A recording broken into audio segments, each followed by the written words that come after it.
Estamos de volta com mais um episódio do podcast Do Meio para o Topo, um podcast sem meias palavras para empresas em crescimento.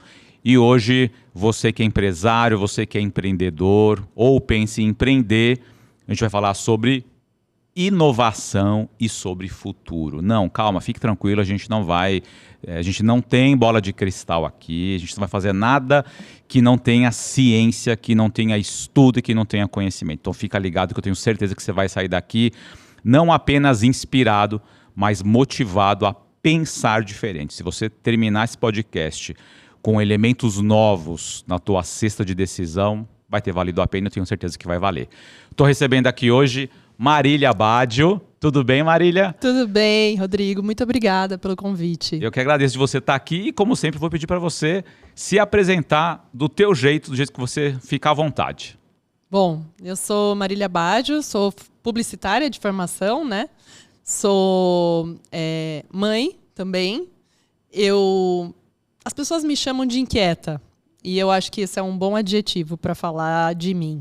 Desde criança eu sempre fui aquela que questionava padrões, que olhava diferente e que, enfim, isso acabou culminando numa inquietude muito grande que eu trago até hoje aí para os meus negócios. E você tem a formação de publicitária, mas ao longo da tua carreira você foi indo para esse caminho de inovação, de futurismo. Conta um pouquinho para a gente. Em que momento, se é que teve um momento que você virou a chavinha ou isso foi sendo um processo e a hora que você se deu conta, você virou? Conta um pouquinho pra gente como é que foi essa transformação. Perfeito. Bom, primeiro eu trabalhei muitos anos em clientes na área de marketing, né? Então em empresas, grandes empresas, principalmente do setor educacional. E quando eu estava lá na educação, lá nas grandes empresas e tudo, uma grande inquietude, né, que eu tinha era de que eu era cobrada por uma coisa que se chamava matrícula. E inscrição para o vestibular e matrícula no vestibular. E eu olhava para aquilo e falava, tá, ok, mas o quanto isso realmente diz respeito a mim, né? E aí eu tinha uma grande inquietude de pensar como este negócio poderia ser diferente. Então eu olhava para a faculdade e ficava assim, tá, tô vendendo faculdade hoje. Como isso pode ser diferente no futuro? Qual é a faculdade do futuro? Vai ter faculdade no futuro? Vai existir vestibular? O que vai acontecer nesse mercado? E essa era uma grande inquietude minha. Eu passei por grandes mesmo, então eu trabalhei na Anhanguera, depois a Anhanguera comprou a Kroton, trabalhei na Kroton, depois da Kroton a Laureate, onde eu cuidei do reposicionamento da Anhembi Morumbi. E a Anhembi Morumbi tinha essa pegada de falar de futuro, que eu me identifiquei bastante.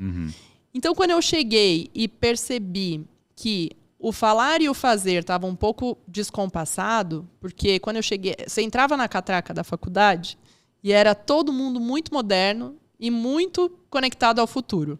Os alunos. Os alunos. Por quê? Porque eu tinha curso de moda, curso de gastronomia, de turismo, de games. Enfim, eram mercados, carreiras que não existiam. Só que, ao mesmo tempo, quando eu ia para o corporativo, eu chegava lá e encontrava todo mundo dizendo que a gente era tradicional porque a gente tinha 48 anos. E aí eu falei, tá, só que o nosso concorrente tem 100 anos a mais que a gente, que é uma Mackenzie. Então, se o nosso concorrente tem 100 anos a mais, não adianta a gente falar que a gente é tradicional, porque a gente nunca vai ganhar essa briga. E aí fizemos um trabalho de rebranding, que foi conduzido por uma consultoria de branding, a Troiano, muito boa. E ela despertou aquela coisa de, tá, o que a Anhembi tem de único? Qual que é a razão? E a gente descobriu que as pessoas escolhiam a Anhembi Morumbi porque ela era diferente. Só que isso, no dia a dia, estava se perdendo. Então, a gente começou um trabalho de vamos reposicionar a marca. Foi aí que eu deixei de ser publicitária. Vamos reposicionar a marca, só que, ao mesmo tempo, como que eu mostro em ações? Porque eu, Marília, não queria vender uma mentira. E eu Isso falava, é muito poderoso, né, em branding, né? Porque assim, se existe uma verdade bonita da marca, por que as pessoas ficam inventando e copiando o concorrente? E sempre existe uma verdade bonita. Às vezes ela tá escondidinha ali, não tá no holofote, mas sempre tem. Senão a empresa não duraria 48 anos. Perfeito, exatamente isso. E aí a minha inquietude era, eu preciso entender, então eu não sou mais marketing, porque eu estou querendo fazer e eu sou cobrada por matrícula? Não, pera, acho que não. Ah, já sei, vou fazer um MBA de inovação. Fiz um MBA de inovação. Cheguei no MBA de inovação, conheci o mundo das startups, conheci o mundo do valuation, as aceleradoras, as coisas todas que tinham. E eu falei assim, ótimo, esse mundo é muito legal. Até que teve uma aula de um professor que ele deu um case para a gente fazer uma história da Caloi. Nossa. E era assim, se você fosse pensar o futuro dos negócios da Caloi, o que você pensaria? E aí eu comecei a pensar qual era a promessa de marca da Caloi, assim, aquela coisa, né, de publicitária, né? Uhum. E aí eu desenhei um guarda-chuva e escrevi assim, Caloi te acompanha a vida inteira. Quando eu coloquei isso na lousa, as pessoas falaram, mas isso é a Caloi? Eu falei, isso é o que eu tenho de lembrança da Caloi. Desculpa te interromper, você desenhou uma bicicleta, não? Não, eu desenhei um Só um guarda-chuva na lousa. Ah. E escrevi Caloi, como se fosse tipo um guarda-chuva de marca. Tá. Caloi te acompanha a vida inteira. Uhum. Aí, eu falei assim, tá, Caloi te acompanha a vida inteira.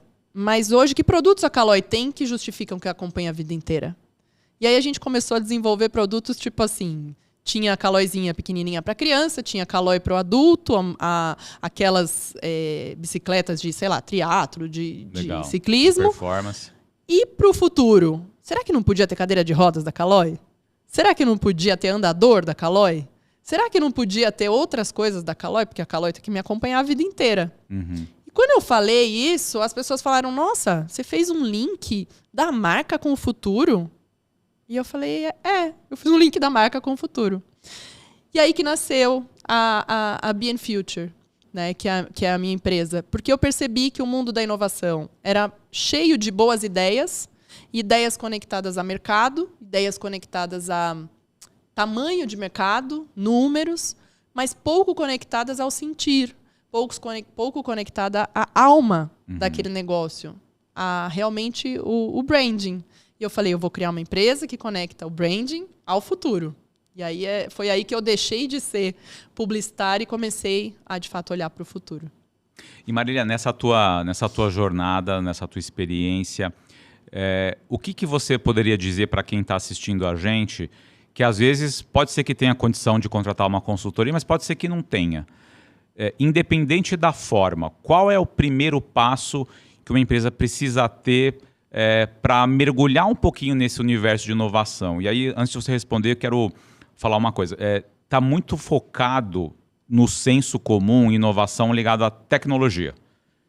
E não necessariamente é assim. A gente sabe disso. Lógico que hoje tudo tem tecnologia, é base para muita coisa, mas eu vejo alguns empresários falando assim, não, eu tenho pouco conhecimento de tecnologia, minha empresa não é muito letrada em tecnologia, então não estou no momento de pensar em inovação. Claro que essa frase ela não é correta.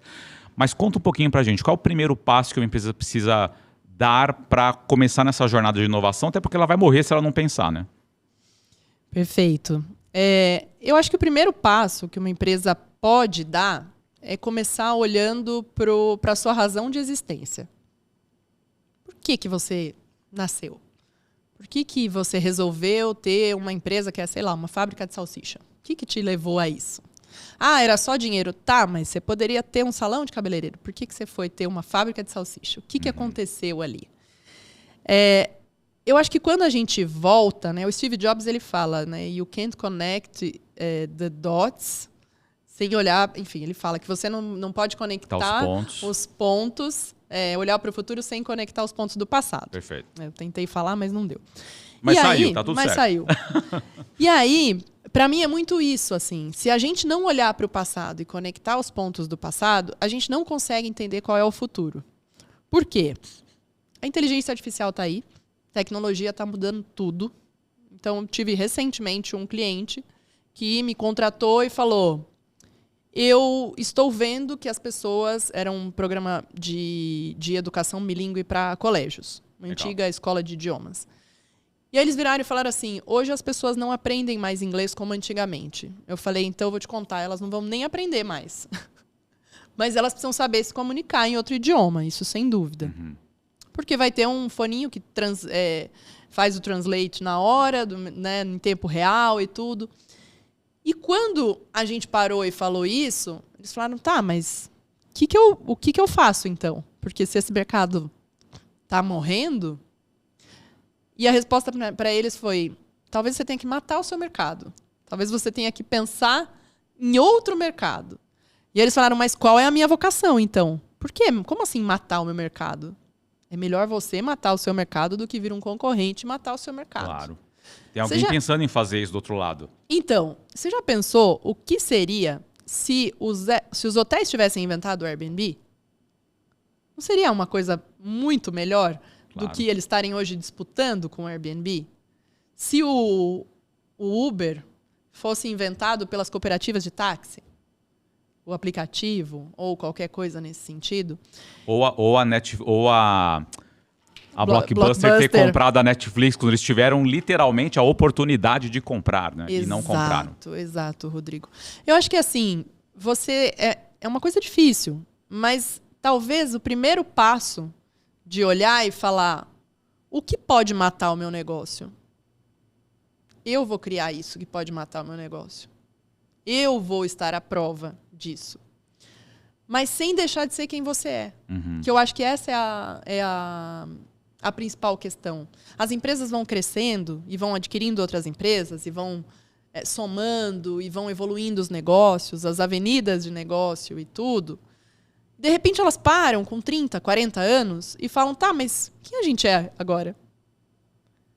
Aí entra um funcionário novo, ela já não sabe explicar, porque tem tanta coisa que passou, que falou. Aí tem um funcionário antigo que conhece a história da empresa e tal. Tá bom, é nesse funcionário antigo que está a resposta do futuro.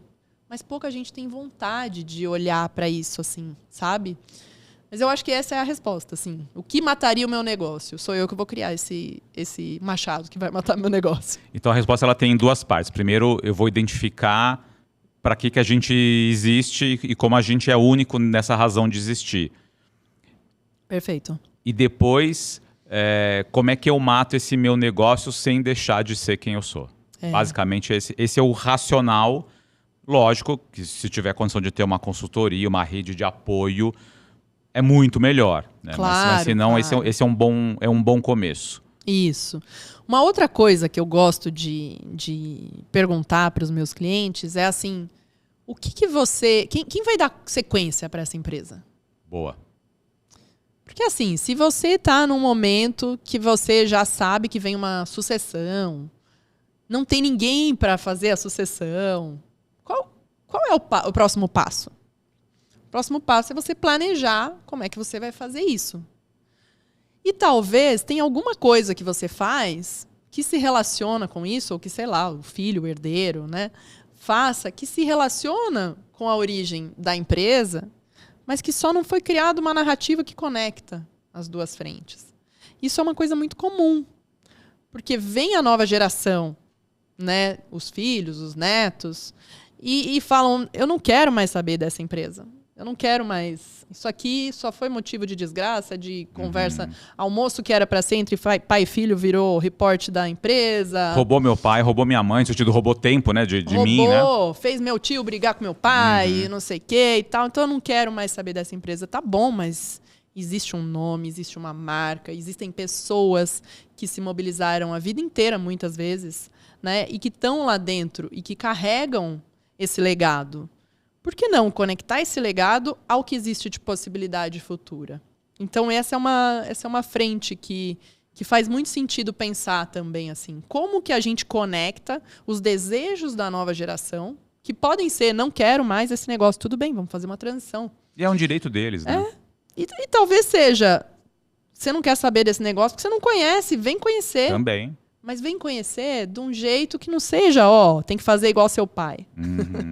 Porque isso também acontece, né? Entra a pessoa na empresa e aí ele tem aquela ideia de vou fazer igual, eu tenho que fazer igual meu pai, todo mundo me compara ao meu pai. Tudo. Ou melhor que meu pai. Ou melhor. Que é pior ainda. Muitas vezes, melhor que meu pai, isso mesmo. Tem um pouco essa questão. E, Marília, o que você vê como principais empecilhos para uma empresa inovar? É cultura? achar que é só o viés de tecnologia? O que você vê como o grande obstáculo? Acho que pensar só em tecnologia é muito arriscado. Pensar só em tecnologia é continuar fazendo, automatizando o que já existe, fazendo o que já existe. Eu conversei com uma pessoa esse final de semana que falou: não vamos criar fraldas para cavalos. E eu achei fantástico isso, né? Porque realmente perguntaram lá atrás, antes do Henry Ford, perguntaram o que você faria, qual é o mercado que está crescendo? O mercado que está crescendo é que a gente vai criar fralda para cavalo, porque vai ter mais cavalo na rua e fica limpa a cidade e tal. Veio o Henry Ford e criou os carros.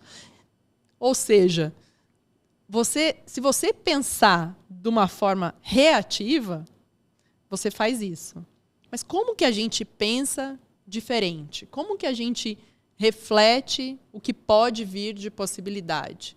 Olhando muito o que está acontecendo no mundo, relatórios de tendência ajudam, tudo isso. E não e tendo um cuidado, que talvez isso seja a parte mais sensível, que é de diferenciar ruído de sinal. Uhum. Porque tem muito ruído, mas existe um sinal.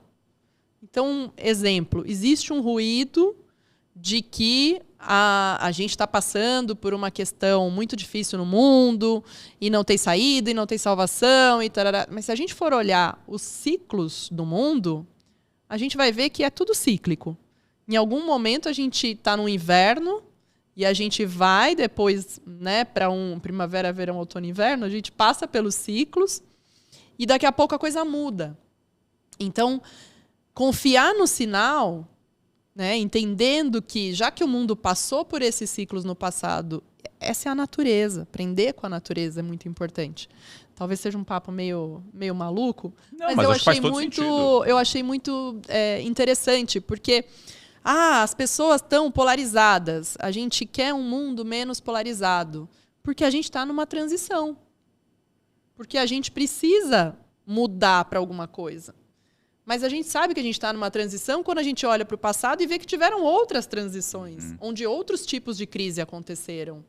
Né? Então, acho que isso é uma coisa importante, assim, de separar ruído de sinal. Olhar para o negócio pensando, isso aqui é temporário. As pessoas estão deixando de comer carne. Será que isso é um ruído? Será que isso é um sinal? Será que isso é um novo mercado?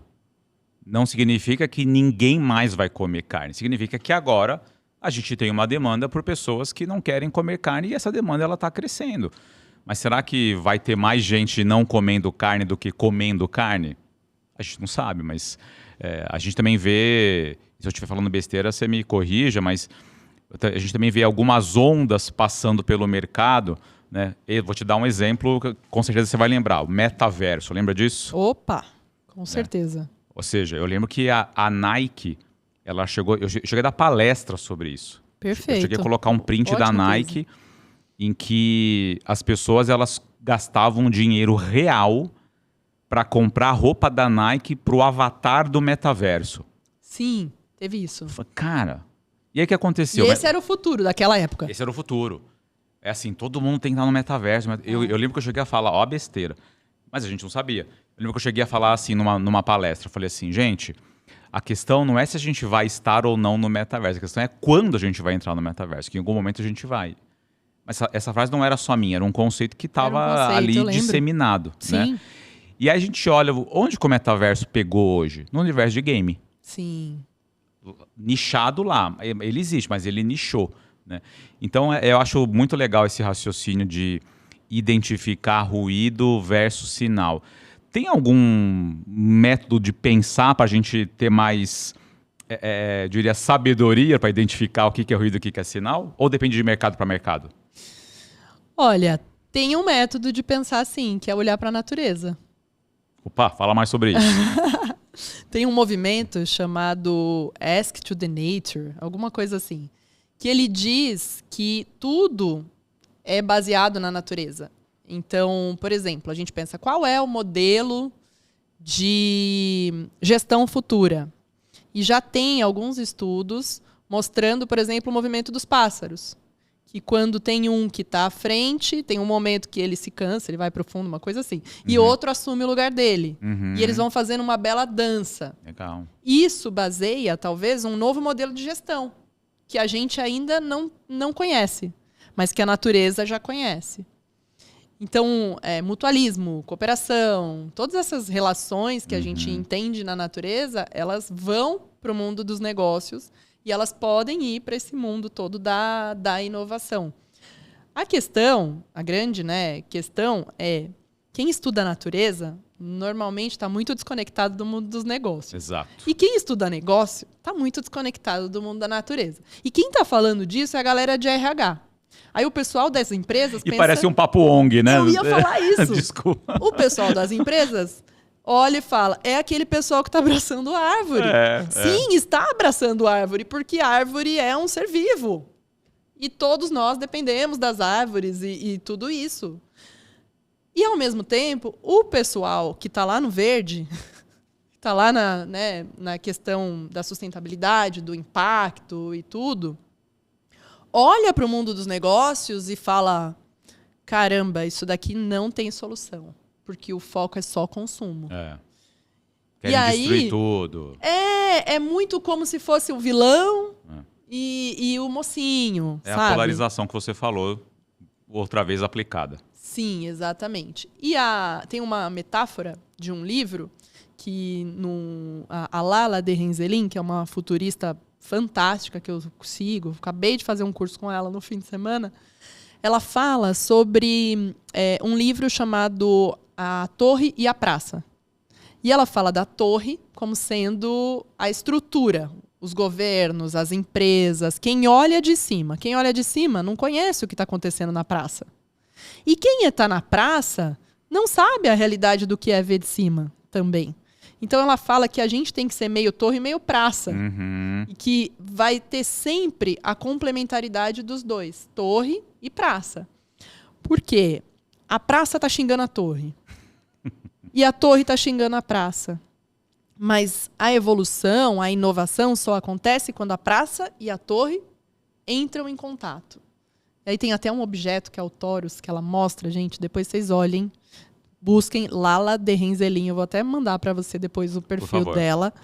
Ela mostra no objeto, ou seja, ela foi buscar na natureza, encontrou um objeto que mostra isso de um jeito muito metafórico e explica que por muito tempo as pessoas que pensavam futuros melhores, futuros prósperos, futuros com um impacto positivo para o mundo, pensavam, isso daqui é a gente que vai fazer sozinho. Não tem como os negócios participarem disso. Não tem como o dinheiro participar disso. E sempre ficou esse fla-flu, sabe? Então, essa integração de torre e praça, eu acho que é uma coisa que precisa acontecer para a gente conseguir ter um movimento e para a gente conseguir evoluir. E tudo isso, enfim, tem a ver com esse conceito de perguntar para a natureza, né? Até na natureza tem os animais que são torre e tem os animais que são praça. Né? E é interessante isso que você está falando, porque falando sobre sucessão, que é uma dor das empresas, né? Mas mesmo quando a gente não olha para a sucessão e olha para a convivência no ambiente de trabalho entre as gerações mais, vou chamar antigas, não, jamais falarei velhas. E também se falasse não tem problema algum.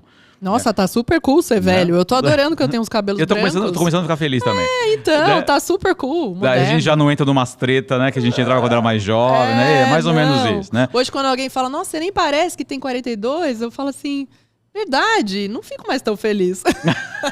Brincadeira, fico sim, ainda fico. Ainda fica, eu também. Mas é bom, né? Qual é o meu ponto? A convivência entre as gerações no ambiente de trabalho. O que eu percebo? A geração mais antiga falando, essa geração Z, e aí criou um rótulo, né? Geração Z, colou um rótulo numa geração inteira, que é um rótulo pejorativo do cabelinho azul descompromissado, que só quer ficar em casa e viver até os 40 anos na casa do pai e da mãe. Isso não é uma verdade. Isso é um recorte. Esses caras existem. Estereótipo. Mas é um recorte, não é uma verdade.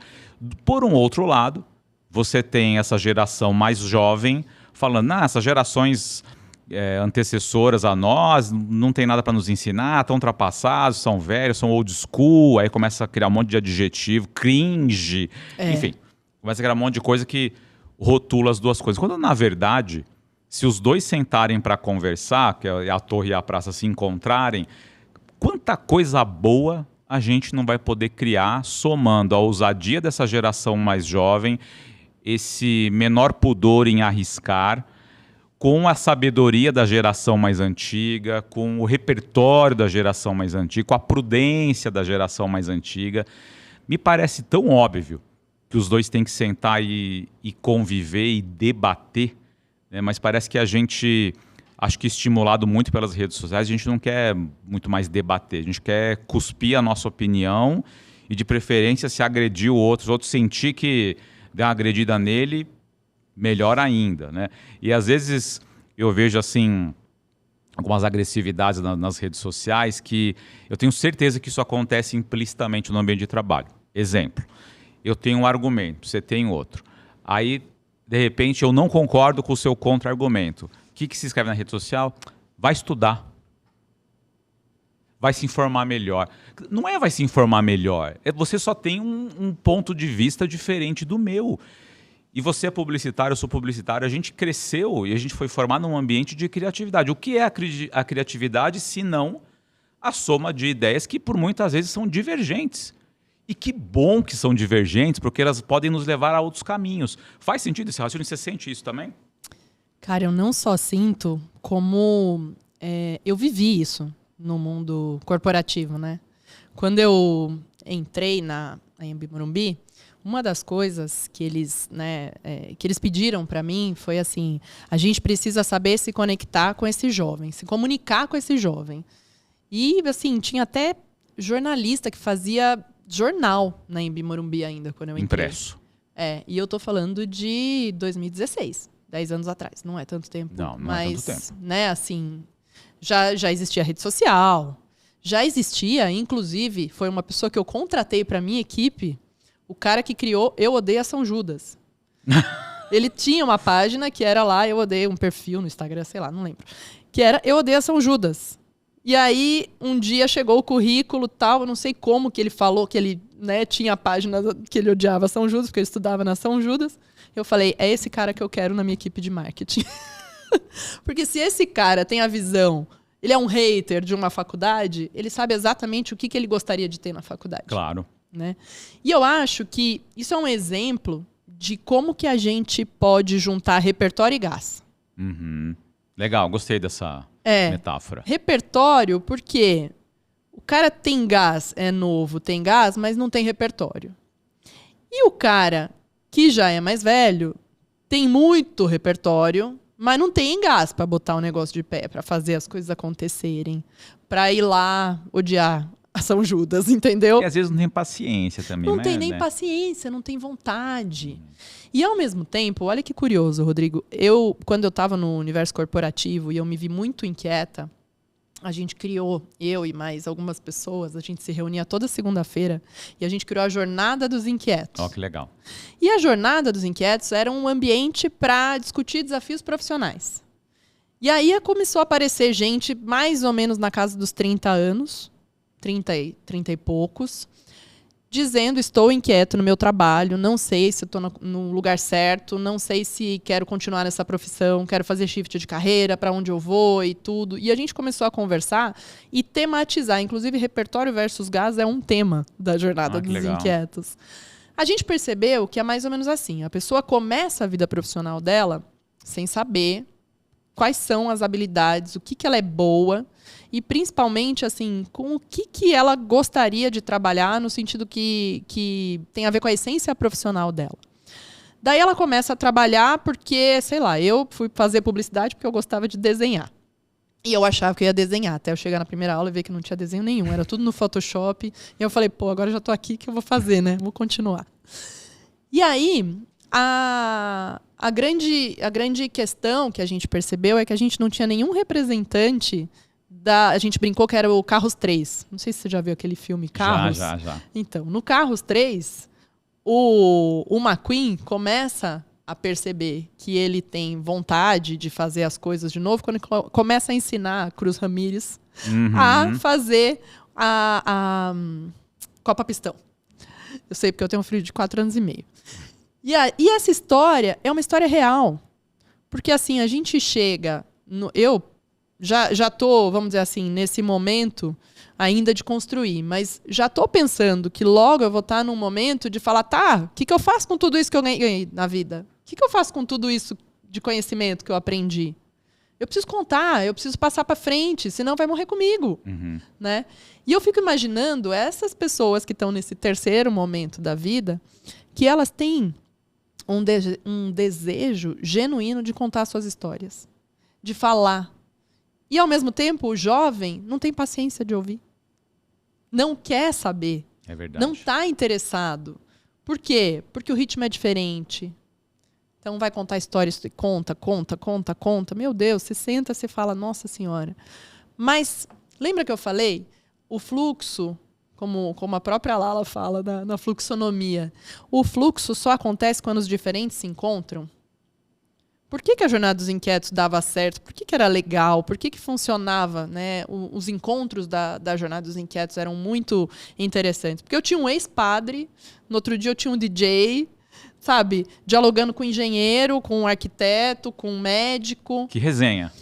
E essa diversidade é o que faz o movimento e o fluxo acontecer, né? Só que hoje, diferente de alguns anos atrás, a gente tem 4 gerações no mercado de trabalho. Eu acho isso tão rico. E a gente não consegue, talvez, fazer essa distinção de repertório e gás. Esse aqui vai dar repertório, esse aqui vai dar gás. Esse que tem repertório, o que ele quer? Reconhecimento. Ele quer saber que ele ainda é relevante. Porque, assim, o Simon Sinek, ele tem um livro que chama O Jogo Infinito. Não sei se você conhece. O Simon, sim, esse livro não. O Comece pelo Porquê já li. Eu vou te dar esse livro, porque ele é incrível. Oba. E ele fala que o mundo dos negócios é infinito. E que um dia você vai estar em primeiro lugar, no outro dia você vai estar em segundo. No outro dia você está em primeiro de novo, no outro dia você está em segundo. Cara, o que não pode ser sair do jogo. O seu competidor não é um competidor, ele é um rival digno. Olha que olhar bonito. Que olhar diferente, né? Pra gente que é brasileiro, empresário do negócio emocionalzão, sim, muda tudo você pensar dessa forma. Porque assim, quanto melhor ele for, melhor ele vai fazer você ser. É, lógico. Porque você vai tentar superar. Ele criou uma nova referência. Por que o Guinness Book funciona? Por que todo mundo quebra barreiras? Porque alguém prova que é possível. Vai alguém e prova que é possível de novo. E prova que é possível de novo. E com isso a gente vai evoluindo. E o mundo dos negócios é sobre relevância. E eu diria mais, a vida é sobre relevância. Um pai, um vô, qual é a grande alegria dele? Saber que todo mundo quer voltar para a casa dele, encontrar, ficar junto, conviver, trocar, ouvir suas histórias. E a vida é sobre relevância. É isso. E as empresas que deixam de ser relevantes, o mercado vai convidá-las indiretamente a deixarem de existir. Né? Exatamente. Então o foco não deveria ser, talvez, na competição. Até foi curioso contar um caso para você. Conta, a gente adora casos. Uma pessoa me procurou esses dias de uma empresa, né, do setor de arquitetura. E ela falou assim para mim, olha, o que você acha? O meu concorrente está falando isso. E isso daqui é para me afetar. Só que eu sou o primeiro. Eu estou há muitos anos nesse mercado. Então eu fiz uma campanha que fala isso daqui. E responde direitinho para ele. E aí eu virei para ele e falei assim, Coca-Cola não fala de Pepsi. Por que você vai responder? Se você fizer isso, você vai dar holofote para Pepsi. Claro. Se você é o primeiro, se você tem a sua história, honra a sua história. Conta você, fale de você. Esquece o que o outro está falando. E tem mais um exemplo. Quando eu estava na Anhanguera Educacional, a gente tinha uma escola de cursinho para concurso público, que era a LFG, da Rede Luiz Flávio Gomes. E sabe o que a Damásio, que era o concorrente, fazia? Forrava de outdoor ao redor do escritório. Forrava. No resto da cidade não tinha. Mas ao redor do nosso escritório tinha. Chegava todo mundo, meu Deus, eles estão investindo um monte. Então, Estão investindo um monte ou estão investindo para desestabilizar a gente? E estavam conseguindo, pelo jeito. Conseguiram, claro que conseguiram. Porque é isso, né? Quantas vezes você, como agência, não colocou um outdoor na rota do cliente, da casa do cliente, para ele ver que o outdoor estava ali? A gente fez isso muito, né? Então, tudo tem esses dois lados. Mas eu digo, a Coca-Cola é relevante porque ela não entra na briga. Uhum. A Pepsi é relevante porque o papel dela é provocar a Coca-Cola. Como o Burger King faz com o Mac. Exatamente. E eles são rivais dignos. O João Branco, eu fiz o curso dele da Startse, bem legal o curso dele. Nossa, tá na minha wishlist pra fazer. Nossa, é muito legal. Ele fala isso. Cara, você imagina o que é ter o seu... Ele brinca que é tipo um aluno da quinta série, sabe? Que o Burger King é a quinta série e o McDonald's era todo quadradinho e todo... Tarará. E ele mostra que, assim, o McDonald's conseguiu virar o que ele virou porque ele se assumiu como sendo o restaurante que você ia quando você era criança, agora você leva o seu filho. E, assim, o Burger King vai fazer piadinha, vai fazer pegadinha, vai não sei o quê. Cada um com o seu posicionamento. E, sinceramente, eu atendo a Applebee's. A Applebee's, ela é muito menor que o Outback. E toda vez alguém fala pra mim assim, e aí, como é que tá o Outback? Eu acho ótimo, porque o Outback investe horrores em mídia. A Applebee's não investe. Mas toda vez que o Outback fala de costela, a Applebee's vende mais costela. Puxa a categoria. Porque puxa a categoria, entende? Então, essa é uma coisa que quando eu falo de relevância, é assim, você ser lembrado, você saber que você ainda está no jogo, que tem a ver com a questão geracional também. Uhum. Né? Se você for relevante, não importa que idade você tenha. A gente está no mundo ageless. É isso mesmo. E voltando um pouquinho de quando você falou sobre pensar em inovação e pensar quem a gente é, qual que é a nossa essência, qual que é a nossa identidade. Você já viu empresas perderem a sua identidade e a sua essência? Opa, algumas. E como é que é esse processo de perder? Aliás, é um processo ou é um tombo? Conta um pouquinho da tua experiência. Tá. Eu acho que é um processo. Eu não acho que é um tombo. Eu acho que a gente não percebe que a gente perde a nossa identidade. A gente, quando tem uma empresa de muitos anos, é muito comum ela sucumbir para algum desejo que o mercado tenha. Eu acho que isso daqui vai dar dinheiro, então eu vou investir nisso daqui. Mas não necessariamente isso tem a ver comigo. Uhum. E aí, de repente, esse mercado começa a crescer, e começa a crescer, e começa a crescer. Só que tem um momento que esse mercado começa a cair, e eu já esqueci quem eu sou. Então, eu acho que isso é um processo mesmo, né? E eu acho que isso não é uma coisa só das empresas. Eu acho que isso também é das pessoas. Eu acho que a gente sabe quem a gente é. A gente talvez não tenha tanta clareza, mas se a gente for lembrar da nossa infância, a gente sabe quem a gente é. E aos poucos parece que a gente vai se perdendo. Apareceu uma vaga aqui, eu vou pelo dinheiro. Apareceu outra vaga aqui, eu vou pelo dinheiro. É o mesmo processo. Tudo que acontece com as pessoas acontece com as empresas. Eu acho que... Vou contar de mim. Eu tive um momento na minha carreira que mexeu demais comigo. Eu tinha uma funcionária e a gente tinha vestibular no dia seguinte e as pessoas estavam trabalhando que nem loucas para o vestibular e daí chegou no dia seguinte e tinha que estar no vestibular e segunda-feira tinha que estar de novo, vestibular era de sábado, né? Domingo. Uhum. E aí a menina virou para mim e falou assim, cara, você não é humana. Você era a chefe dela? Sim.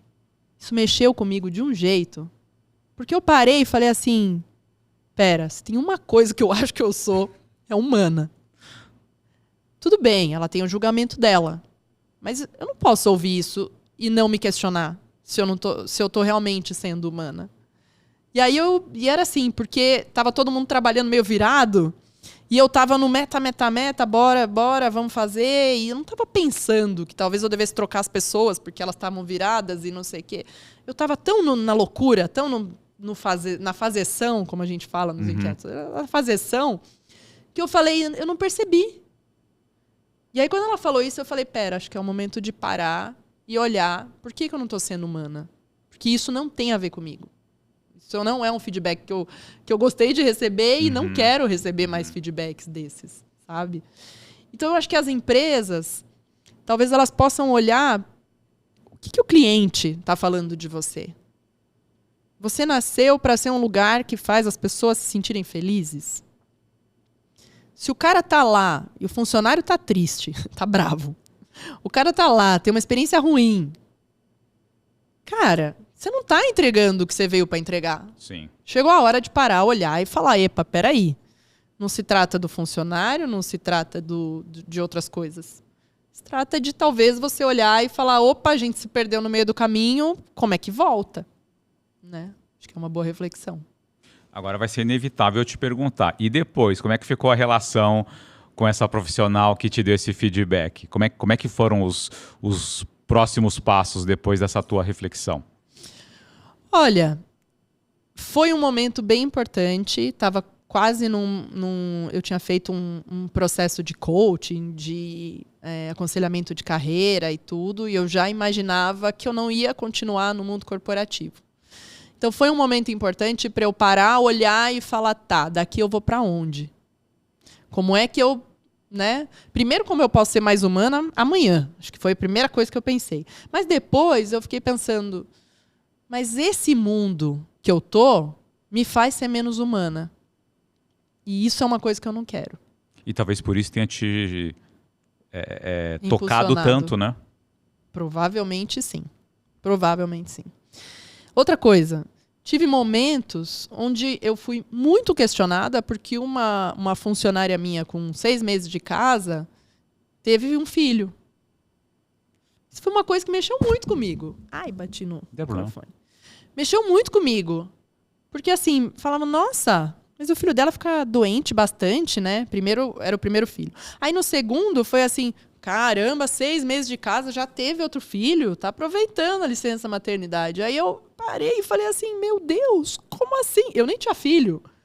Mas eu falei assim, como isso pode ser questionado, sabe? E aí eu comecei a olhar para o mundo corporativo e falar, o corporativo não aceita maternidade, o corporativo não aceita humanidade. Só que no meu coach, sabe o que a mulher falou pra mim? Que eu era do corporativo. Nossa! Aí você viu aquela falsidade de novo. Você não é humano. Não, aí quando ela falou isso pra mim, foi engraçado. Porque ela falou assim, não é que você é do corporativo nas organizações. Mas você é ao redor das organizações que você realiza o seu melhor. E aí eu entendi, né? Falei, pô, então é como consultora. E aí que eu resolvi sair e fazer todo o trabalho de consultoria. Ser consultor tem um lado muito bom, que é você decidir o que você vai fazer. Pô, eu vou vender isso daqui, as empresas que precisam disso, e vender para as empresas, impactar as empresas e saber que aquele conhecimento que você tem virou alguma coisa de interessante, importante, e você não está sendo cobrado por uma coisa que não é o que você entrega. Né? Então, esse mundo da consultoria ele é muito legal por conta disso e tudo. Por outro lado, se você não souber ativar bem as suas conexões, você está vendendo a sua imagem, o seu repertório. Recentemente teve uma amiga que me procurou e falou assim, eu queria... eu estava procurando alguém para fazer uma coisa que você fez lá na Embi lá atrás. Daí eu falei, legal, posso fazer e tal. Daí eu fui e falei com a fulana. Aí a fulana falou, eu faço na minha empresa. Inclusive, aprendi bastante com a Marília naquela época. Ela falou, eu vou buscar na fonte. Lógico. E assim, 10 anos. Não, 10 anos não. 10 anos que eu entrei. 6, 7 anos. 7 anos que eu saí do mercado e a pessoa ainda lembra do que eu fiz. Então, para quem está no corporativo, eu digo... Seja relevante. Deixe sua marca. Mostre a que você veio. Conte.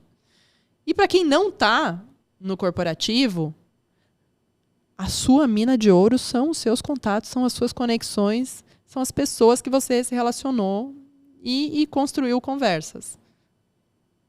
E isso é uma coisa que serve tanto para empreendedores quanto para empresários. Os empresários, muitas vezes, ficam dentro do próprio negócio. Sim. Não saem. Que é um erro. É Mortal, erro. eu diria, para o negócio. É um erro. Não oxigena, não traz novidade, não enxerga o que está acontecendo. Ninguém questiona as verdades dele. Exatamente. E é bom ter alguém que questione as verdades, mas é doído também. Claro que é. Tem que ter maturidade. É isso. Mas olhando para a natureza de novo, né? Eu adorei. Quem sobrevive, as espécies que sobrevivem são as espécies que sabem viver em comunidade. E se adaptar. E se adaptar rápido, né? É. Agora, deixa eu te fazer uma pergunta que eu já tenho assim, o meu conceito sobre isso, mas queria te ouvir. E talvez seja uma pergunta que quem está assistindo a gente também faça. Perfeito. O quão as empresas conseguem ser humanas e lucrativas ao mesmo tempo? Porque eu sei que isso não são forças antagônicas, mas em algum momento deve ter passado pela cabeça de alguém que está assistindo a gente que isso é um antagonismo. Em que momento isso é um antagonismo ou não é um antagonismo? Eu acho que eu não sei responder essa pergunta. Uau! Por quê? Se você for pensar... Eu acho que você sabe. Não, eu acho que não. Porque, assim, é possível lucrar e regenerar o planeta? É possível? Ninguém falou que não. O futuro é o que a gente quer que ele seja. Mas todo mundo tem que querer junto. Sim. Se a gente acha que não é possível, a gente não consegue. Mas se a gente acha que é possível, a gente vai achar formas de conseguir isso. Eu acho que é o seguinte, o que está acontecendo? Se as empresas deixam de ser humanas, elas perdem espaço. Se elas perdem espaço, no médio prazo elas não sobrevivem. Elas não continuam relevantes. Mas também se elas não lucram, por isso que eu falei que é difícil, se elas não lucram agora, talvez não tenha o segundo momento. Então eu preciso sim ter um equilíbrio entre as duas coisas. Eu preciso ser humano, acima de tudo, sem dúvida. Ser humano, inclusive, ao ponto de demitir algumas pessoas porque tá feia a coisa, entendeu? E demitir explicando, demitir falando, alguém tem uma outra saída? Alguém tem uma outra solução? E dói, porque eu já passei por isso, inclusive. Pois é, doído. E assim, tem um caso de um ex-cliente meu, que a gente fez a consultoria para a empresa dele, bem legal esse caso. Era uma empresa de intercâmbio educacional. Como eu venho desse universo da educação, a educação me puxa, né? Sou até conselheira num evento de educação. Ah, que legal. A empresa chegou para mim e falou assim, eu tô com um problema que eu não consigo vender esse produto, não entendo desse público. E era assim, um desafio de marketing. Não era um desafio de marca, de negócio de futuro, não era nada disso. Mas eu estava no começo, eu falei, tá bom, vamos lá, vamos fazer esse projeto. Sabia fazer. Era o que eu tinha feito a vida inteira, então eu fiz. Só que no meio do caminho, eles viviam de intercâmbio e veio a pandemia. E aí ele olhou para mim e falou assim, e agora, o que eu faço? Nossa, que... Porque eu não sei o que eu vou vender se eu vendo viagem. E aí a gente foi e fez um trabalho de branding para eles. Era uma startup de 10 anos. Tinha 10 anos. Uma startup que já não era startup, né? 10 anos. E aí a gente fez um trabalho e no meio do trabalho eu percebi que, assim, era muito mais sobre educação do que sobre turismo. E aí ele virou e falou, não, mas ninguém aqui é educação. Eu falei, então, mas o que você entrega é educação. E aí ele percebeu que ele era um provedor de educação que usava o turismo para fazer o negócio acontecer. Isso muda tudo. Inclusive, eu trouxe uma parceira que veio mostrar o que é a educação do futuro. Olha que legal.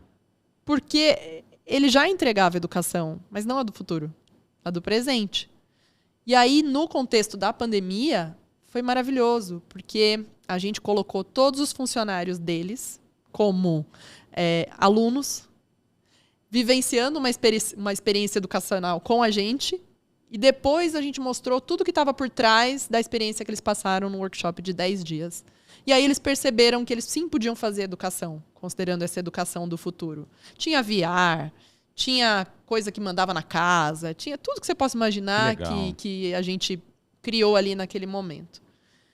Nesse contexto, o CEO da empresa me chamou e falou assim, putz, agora eu tenho que ter um VP de educação aqui dentro. E ele foi e contratou uma pessoa que desenvolveu um projeto político-pedagógico todo para a educação fora da sala de aula. E quando ele desenvolveu isso daí, ele percebeu que tinha um dos negócios dele, um era mandar aluno para fora, o outro era trazer aluno de fora. E muito interessante esse trabalho.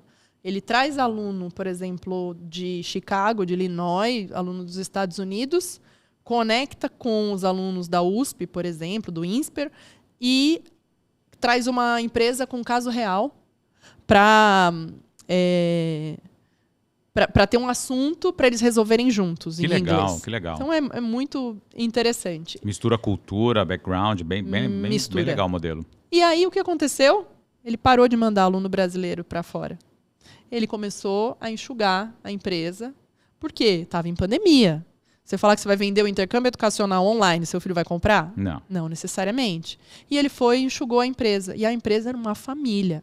Mas ele fez de um jeito tão bonito, tão interessante, que ele foi conversando com as pessoas foram entendendo a mudança e tudo, que vira e mexe alguém volta. Olha. E presta serviço, e faz alguma coisa. Então, assim, eu acho que apertar o cinto é importante, não tem como, mas tem jeitos de fazer isso, né? De fazer isso acontecer. Eu queria dar um depoimento de quem tem um negócio há 25 anos.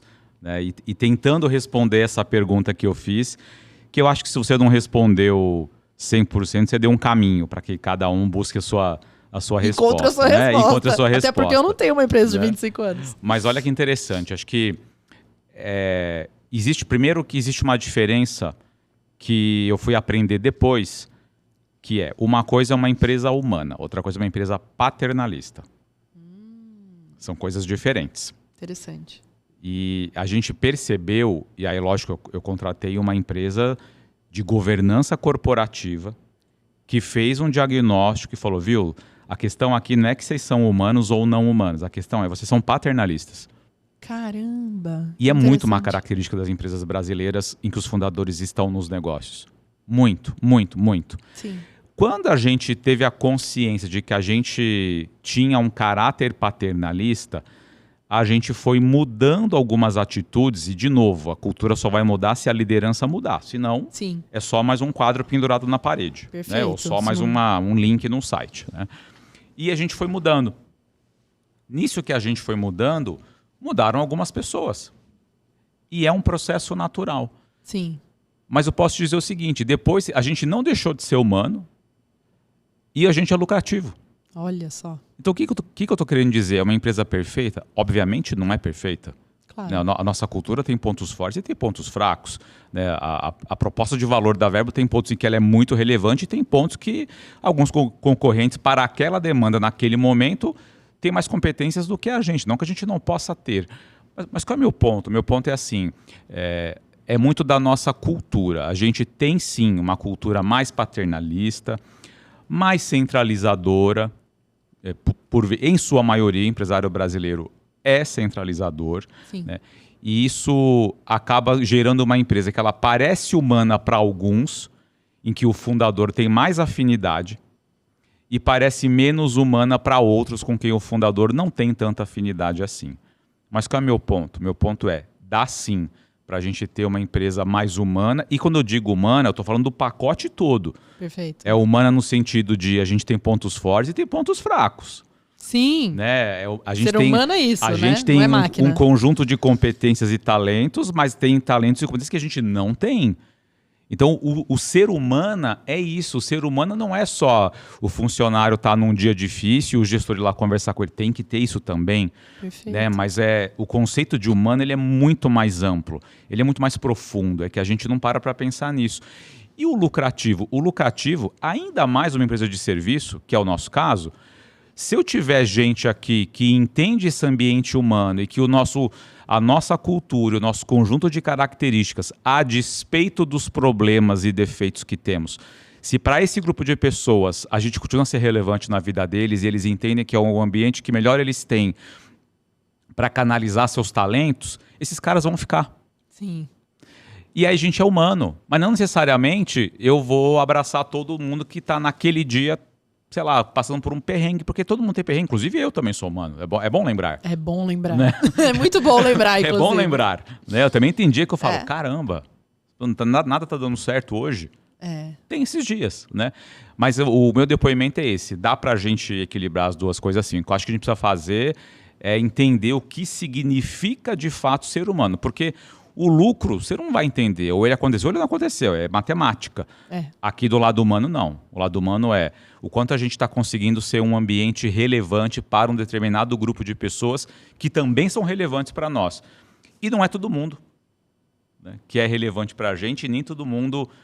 e nós não seremos relevantes para todo mundo. Isso vale para o time que está com a gente. Isso vale... Para fora. Sim. Né? Tem empresas que de verdade, que chegam para a gente, que se eu pensasse só no ticket, eu ia falar, põe para dentro, põe para dentro, põe para dentro. E já aconteceu casos de empresas que a gente falou, olha, a gente pode te ajudar sim, mas primeiro você precisa fazer isso e isso, senão você vai contratar a gente. E não vai dar resultado. Daqui a 90 dias, você vai estar me mandando um e-mail cancelando o contrato.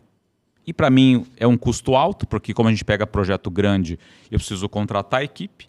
Sim. Normalmente. Sim. E aí, se eu perco um contrato em 90 dias, eu tenho que diminuir a equipe. Ou seja, olha o movimento que se gera. É uma sanfona, né? Aí é duro. E é ruim para todo mundo, é ruim para a gente, é ruim para quem contratou. E a gente tem que entender bem para quem a gente foi criado para servir. Acho que esse é o... Quando a gente pensa em identidade, vem muito isso na minha cabeça, sabe? A gente foi criado para servir a quem? A um mercado, ok. Mas a um mercado que tem CPFs atrás dos CNPJs. Né? Então, eu resolvo o problema de quem?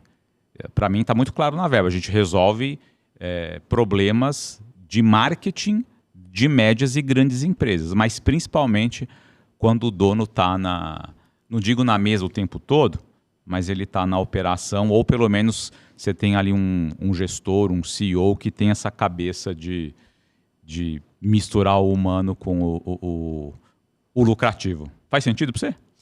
Cara, não só faz sentido, como agora admirei mais a Verbo. Que isso. Não, é verdade. Quando você... Porque assim, eu conheço a Verbo de ouvir falar, né? Enfim, pessoas que eu conheço lá dentro, mas eu não tinha essa visão de uma empresa humana é também um ser humano, sabe? Nas suas falhas e tudo. Foi muito legal essa sua colocação.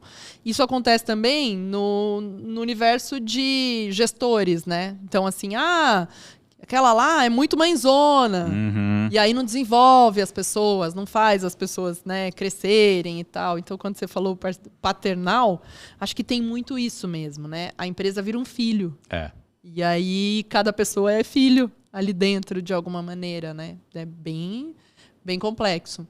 Mas o lucrar, existem várias formas de lucrar, né?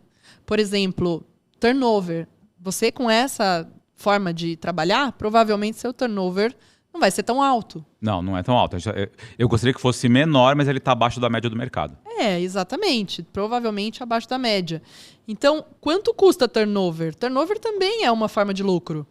Você deixou de mandar embora aquela pessoa, o tempo de contratação, o tempo de treinamento, aculturamento, entender de novo e tudo. Então, se a gente começa a olhar para isso, pessoas que foram doentes. Uhum. Eu já tive empresas que eu trabalhei que tinham o melhor plano de saúde.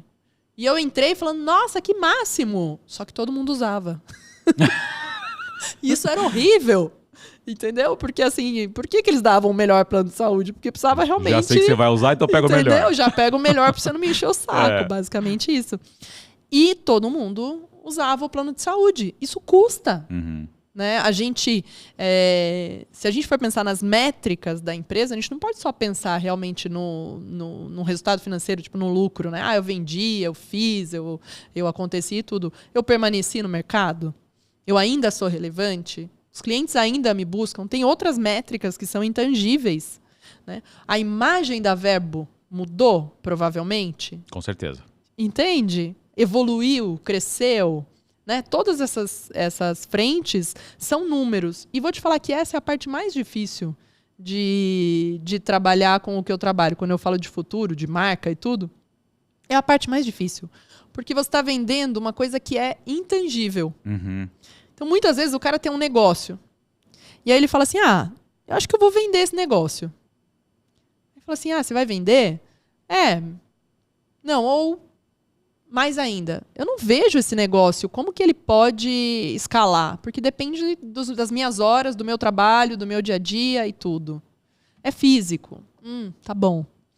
E se você partir do pressuposto que o seu negócio é uma marca, que existe um olhar seu de curadoria em cima do que você coloca ali dentro, que existe um método de fazer que só você faz. Se você partir deste lugar... Você vai enxergar outras possibilidades. Estava conversando com uma pessoa no fim de semana, no curso que eu fiz, que é da Flip. Uhum. E aí a gente estava falando a Flip como evento. Eu falei, você já parou para pensar que a Flip é uma marca? Sim. Flip é uma marca. Quantas marcas não gostariam de estar junto com o Flip para construir alguma coisa? Flip, para quem não sabe, é Festival Literário de Paraty. Isso mesmo. Começou como um evento em Paraty, não sei quantos anos atrás, muitos anos atrás, e todo ano acontece como um evento. Tem começo, meio e fim, acaba o evento, tem outra Flip, tem outra Flip, tem outra Flip. Mas é tão constante, tão relevante, que ela já não é mais um evento só. Ela pode se tornar outra coisa, porque ela tem reputação, tem reconhecimento, um aspecto de curadoria incrível. E aí eu chamei ela para conversar, porque isso é mais forte que eu não consigo ficar quieta. Eu chamei ela para conversar e falei, pensa a Flip como uma marca. E agora você olha que oportunidades de negócio existem no mundo intangível, inclusive no virtual. O que pode ser criado a partir disso no mundo virtual? Então, acho que é um pouco essa lógica, assim, pensar negócio olhando também pro intangível. Eu me perdi um pouco. Não, mas assim, você não se perdeu não. Eu acho que a tua linha de raciocínio está clara. É pensar em negócios como marca, e quando você pensa como marca, você naturalmente amplia teu campo de visão e começa a enxergar outras possibilidades. Exato. Eu estou vendo muito... Você já esteve no CMO Summit? Não fui ainda no CMO. Eles estão fazendo esse movimento. O CMO Summit começou... acredito eu, na pandemia, 100% online. E esse ano, agora 26, foi o segundo ano presencial. Os caras estão vendendo roupa CMO Summit. E eles estão com uma jornada... você pode comprar algumas palestras, alguns eventos pontuais. Se você participa online, é de um jeito. Se você participa presencial, é de outro jeito. Enfim, eles estão o tempo todo entrando em contato com a gente, que é ex-participante, tentando mostrar como eles continuam a ser relevantes a despeito deles terem 2 dias presenciais com a gente no ano. Perfeito, é um negócio. Exato. E aí, quando você falou de Flip, me veio na hora o CMO Summit na cabeça. E vou te falar, não era baratinho não, a camiseta, a jaqueta. Não, geralmente não é, porque justamente tem uma marca. Exatamente, né, envolvida. Exatamente. A gente quando pensa assim, inclusive em empresas antigas, tem uma clínica com 40 anos e o fundador está lá, presente, todos os dias, ele que determina quem entra e quem não entra. Os jovenzinhos que vão lá pedir para atender na clínica são passados com um exame ferrado lá de análise. Que valor tem isso? Isso tem um valor. Claro. Isso é uma marca. Mas a pessoa enxerga aquilo como um lugar onde ela vai trabalhar.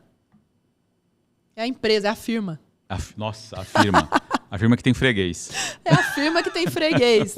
Então isso é assim, um super insight, né? Assim, para quem tem uma empresa e quer pensar nesse contexto de será que eu tenho uma marca? Pare e pensa do jeito que você faz, como você faz, o que só você sabe do seu cliente, que ninguém mais sabe, e o que só você sabe do jeito que você faz. É isso aí.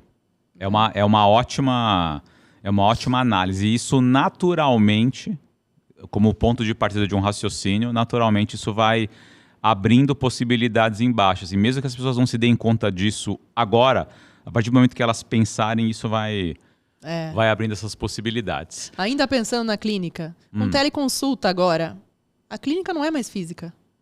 Pois é. A clínica pode ser virtual. Olha, o meu ortopedista, ele atende gente do Rio Grande do Sul, ele atende gente que mora no exterior. Ortopedista ainda, ortopedista, pô, mas não tem exame não clínico? tem. Cara, e vou te falar, tem fila de espera. É óbvio. Tem fila de espera, porque ele criou alguma maneira de gerar valor para essas pessoas, mesmo não estando de forma presencial. E detalhe, ele não aceita convênio. Ah, olha só, é que particular, então tem muito médico que é o fala sonho de consumo, né? De da classe médica, com certeza. Sem dúvida. Passou rápido pra caramba o nosso tempo. Já? Já! Falei muito? Não, você falou super bem. Assim, tenho certeza, como eu falei aqui no início, as pessoas saíram daqui, estão saindo abastecidas. É o que eu espero, vamos ver. Não tenho dúvida, de verdade não tenho dúvida. Que legal. A gente sempre tem no final aqui, a gente brinca que é uma inversão de papéis. Então eu queria te convidar a fazer uma pergunta para mim, qualquer uma. Se eu não souber responder, eu vou falar, não sei responder, mas queria te convidar a fazer uma pergunta para mim de qualquer tema. Bom, eu tô com uma pergunta aqui, que eu já tô inquieta faz tempo, pensando nisso. Qual o futuro da Verbo? Que pergunta boa. De verdade, é uma pergunta ótima, super aberta, mas ao mesmo tempo ótima.